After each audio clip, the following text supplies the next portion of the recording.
మాకు ప్రభుత్వ నిర్వహణ అనేది చేత కావడం లేదు అని కనీసం ఓపెన్గా చెప్పినా చెప్పకపోయినా రుణమాఫీ అనేది మా వల్ల కాలేదు అని చెప్తారేమో అనుకున్నాం. కానీ చాలా నీతిబాహ్యమైన రాజకీయాలు ఈరోజు కాంగ్రెస్ ప్రభుత్వం రేవంత్ రెడ్డి గారి నాయకత్వంలో చేస్తున్నది. రుణమాఫీ బూటకం, పచ్చి మోసం, దగా అని తెలిసిపోయింది. రుణమాఫీ కాదు, జరిగింది మాఫీ కాదు, పెట్టింది రైతుకు టోపీ అనేది చాలా స్పష్టంగా అందరికీ కూడా అర్థమైంది.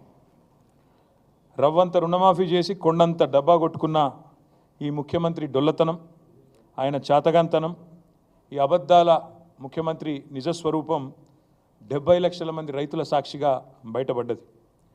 రాష్ట్ర వ్యాప్తంగా ఈరోజు మీరు చూసినట్టయితే రైతుల ఆగ్రహంతో రగిలిపోతూ ఉన్నారు. రుణమాఫీ కాలేదు అని మండిపడతా ఉన్నారు. బ్యాంకులకు తాళాలు వేస్తూ ఉన్నారు. ఎక్కడికక్కడ ప్రభుత్వ కార్యాలయాలను ముట్టడిస్తూనే ఉన్నారు. మీరు ఒక్కసారి చూసినట్టయితే ఎట్లా జరుగుతూ ఉంది పరిస్థితి అంటే, ఇవాళ ముఖ్యమంత్రి ప్రభుత్వం వారు చెప్తున్న మాటనేమో ఇది వ్యవసాయ మంత్రి గారి స్టేట్మెంట్, తుమ్మల నాగేశ్వరరావు గారి స్టేట్మెంట్. ఇది 2 లక్షల రుణం మాఫీ చేశాం, ఇది వ్యవసాయ మంత్రి స్టేట్మెంట్, తుమ్మల నాగేశ్వరరావు గారి స్టేట్మెంటు. 2 లక్షల రుణం మాఫీ చేశాము. కానీ పత్రికల్లో కొన్ని పత్రికలు చాలా స్పష్టంగా రాశాయి, రుణం తీరలేదు, రుణం తీరలేదు. ఎలా మోసం జరిగింది చెప్పారు, నేను కూడా వివరంగా చెప్తాను. రైతులతో మాట్లాడిచ్చారు. తర్వాత రైతులు రాష్ట్ర వ్యాప్తంగా రోడెక్కుతున్నారు. మాకెందుకు రుణమాఫీ జరగలేదు అని చెప్పి రైతులు రాష్ట్ర వ్యాప్తంగా రోడెక్కుతూ ఉన్నారు. ఎక్కడికక్కడ ఇవాళ రణరంగంగా రుణభంగం జరిగింది కాబట్టి రణరంగంగా రాష్ట్రంలోని ప్రతి గ్రామం కూడా మారిన పరిస్థితి.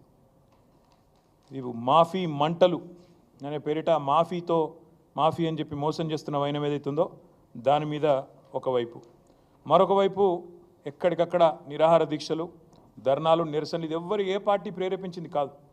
రైతులు స్వచ్ఛందంగా తమ కడుపు మంటతో ప్రభుత్వ కార్యాలయాల్లోకి, అదేవిధంగా బ్యాంకుల దగ్గర చేరి ఇవాళ ఎక్కడికక్కడ ప్రభుత్వ కార్యాలయాలను కూడా ముట్టడిస్తూ ఉన్నారు. చూడండి, ఇది ఆగని అన్నదాతల నిరసనలు, ఒక ఫుల్ పేజ్ మొత్తంగా ఎక్కడికక్కడ రాష్ట్ర వ్యాప్తంగా రగులుతున్న పరిస్థితి ఇట్లా కనబడుతూ ఉంది. వాస్తవాలు ఇట్లా ఉన్నాయి. 4-5 రోజులుగా ఏ పత్రిక చూసినా, మరి టీవీ చూసినా రుణమాఫీ మీద రగులుతున్న రైతు లోకం, రైతు ఆందోళనలతో అట్టుడుకుతున్న రాష్ట్రం, సీఎం దిష్టిబొమ్మల ఊరేగింపులు, నిరసనలు, ఇవన్నీ కూడా ఒకవైపు కనబడతా ఉన్నాయి. గుండెలు మండి అన్నదాతల ఆందోళన చేస్తుంటే ఇవాళ పోలీస్ కేసులు పెట్టి, అక్రమ అరెస్టులు పెట్టి చేసి వారిని అణిచివేసే ప్రయత్నం చేస్తూ ఉన్నారు. మీరు ఇది చూడాలా దయచేసి అందరూ కూడా. ఆదిలాబాద్ జిల్లాలో తలమడుగు మండలంలో 13 మంది రైతుల మీద, బజార్ హత్నూర్ మండలంలో 4 రైతుల మీద కేసులు పెట్టడమే కాదు, ఇదిగో ఇది ఎఫ్ఐఆర్ కాపీలు, these are the FIR copies. ఈ ఎఫ్ఐఆర్లు పెట్టి, కేసులు పెట్టి వాళ్ళ రైతులను సాయంత్రం దాకా కూర్చోబెట్టి వాళ్ళ మీద జులుం చేసి ఈ రకంగా గంటలు వేధించి అటు ఇబ్బంది పెడుతున్నారు. ఏం సెక్షన్లు పెడుతున్నారు ఈ రైతుల మీద? రుణమాఫీ జరగలేదు అని ఆందోళన చేస్తే 7 సంవత్సరాలు శిక్ష పడే విధంగా సెక్షన్ 126, 2 సంవత్సరాలు శిక్ష పడే విధంగా సెక్షన్ 189, 1 సంవత్సరం శిక్ష పడే విధంగా 223. ఇలా చాలా విచిత్రంగా attack on public servants, civil disobedience, ఈ రకమైన కేసులు రైతుల మీద 7 సంవత్సరాలు శిక్ష పడే విధంగా రైతుల మీద కేసులు పెడతా ఉన్నారు. ఇది వాస్తవం, క్షేత్రస్థాయిలో ఉన్న పరిస్థితి. ముఖ్యమంత్రి గారేమో రుణమాఫీ చేసినాం, పాలాభిషేకాలు చేసుకోండి అని ఆయన ఉదరగొడతా ఉన్నాడు. ఇక ఇంకోవైపు వ్యవసాయ మంత్రి గారు 2 లక్షల రుణం అయిపోయింది, తీర్చేసినాం, ఇప్పుడే చూపెట్టాను మీకు ఆయన స్టేట్మెంటు, అయిపోయింది 2 లక్షల రుణమాఫీ అని ఆయన వ్యవసాయ మంత్రి తుమ్మల నాగేశ్వరరావు గారు. కానీ వాస్తవాలు దాచేస్తే దాగవు. ఇవాళ మంత్రులకు, ముఖ్యమంత్రికి ఒక శృతి లేదు, సయోధ్య లేదు, సంయమనం అంతకంటే లేదు. దానికి ఒక చిన్న ఉదాహరణ ఇప్పుడు నేను మీకు చూపెడతాను, ఒకసారి ఆ వీడియో ప్లే చేయాలమ్మా.